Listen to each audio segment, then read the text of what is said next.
So we have a problem. It is so good to meet you. Calm yourself. There is something I want to give you. Who are you? Sorry, it's a different keyboard than I'm used to. There you go. I'm Sven. Great name. So we're in character creation. I can select my background. So these are all the Dungeons & Dragons backgrounds that you know if you play Dungeons & Dragons. I can change my body type. I can change my race, so I can play as a tiefling, I can play as a drow, I can play as a human, I can play as a githyanki, I can play as a dwarf, I can play as an elf, I can play as a half-elf, I can play as a half-drow, I can play as a halfling. And there's more, but we're only showing a few. These are the races that will be going into early access, and there more will be added afterwards. And so depending on which race I pick, I get different features. I can also select which class I'm going to play. We have 6 classes that will be available on early access from the get-go, and then we'll just add more as we progress.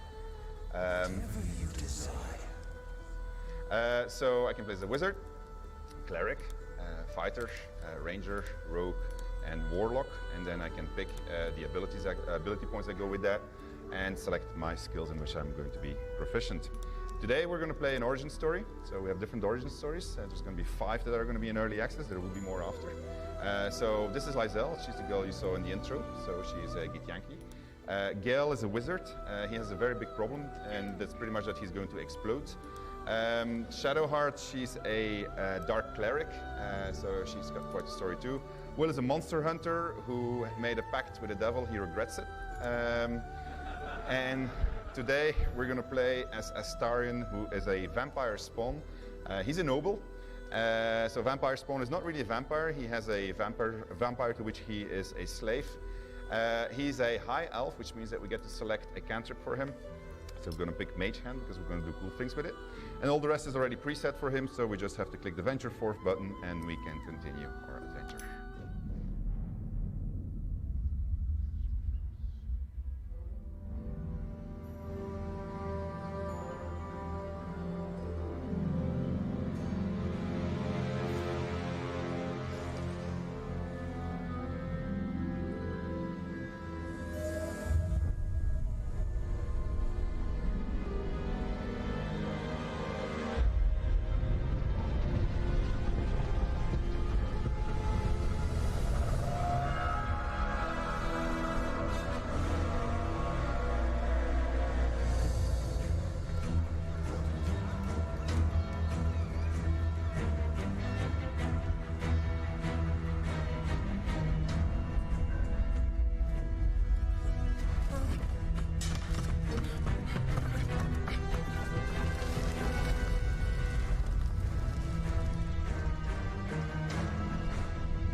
So we're going to skip the tutorial because it's not ready yet. And so I'll tell you what happens in tutorial, or at least in a nutshell. We're going to capture that Nautiloid. We're going to do that together. We're going to try to figure out what's going on. So I can control the camera and put it in third person, so then it's running behind me.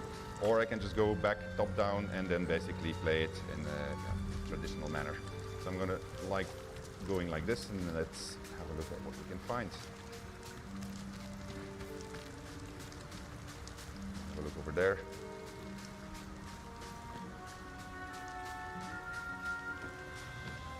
Sunlight. So this is a river, it's called the Kayontar. Better not push my luck. And it reaches all the way to Baldur's Gate, but we have no boat, so we're going to have to go in a different direction. Obviously, you can see that it's been a lot of fun over here. Mangled Fisher, you have the little letter. Perfectly good blood. The love letter is none of my business. So. Was the sky always this blue?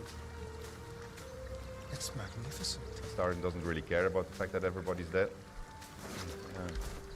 Apple. She is banging at that door, so let's go ask and introduce ourselves. Blasted doors, What? Oh, it's you. I saw you on the ship. You survived, then? Suddenly I saw what she saw, felt what she felt. Anger, confusion, resolve. Ah!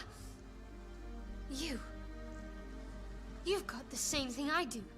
In your head. I felt it. Okay, so I have a whole bunch of dialogue options. So what just happened to us is because of the tadpole. I was already introduced to that in the tutorial. We call it mind melding. So we both have a tadpole in our heads, and we can telepathically connect to each other. But I'm also very hungry. So I'm playing this from the point of view of Starren, vampire spawn. So you will see that all of my choices will be tailored to being a Starren, essentially. So I'm going to stare at her and realize that I'm very hungry. What's the matter with you? Has that tadpole scrambled your brain already? So I can basically say, okay, well, I'll just feed, or I can swallow my urge and feign ignorance, which is what I'm going to do because I need a companion. Come on. The chase through hell, the creatures, what they did to us, the tadpole. That thing is going to consume us from the inside and turn us into mind flayers. You and I need a healer. Finding one won't be easy in this wilderness. We'll need supplies. I'm hoping something of use might be behind these doors, but I've barely made a dent in them so far. Okay, so I can offer to help her, but I'm a rogue also, so I can tell her to save her strength, then that I'll pick the lock. By all means. I'm going to see what's at the top of this cliff. Hopefully there's no more of these creatures along the way.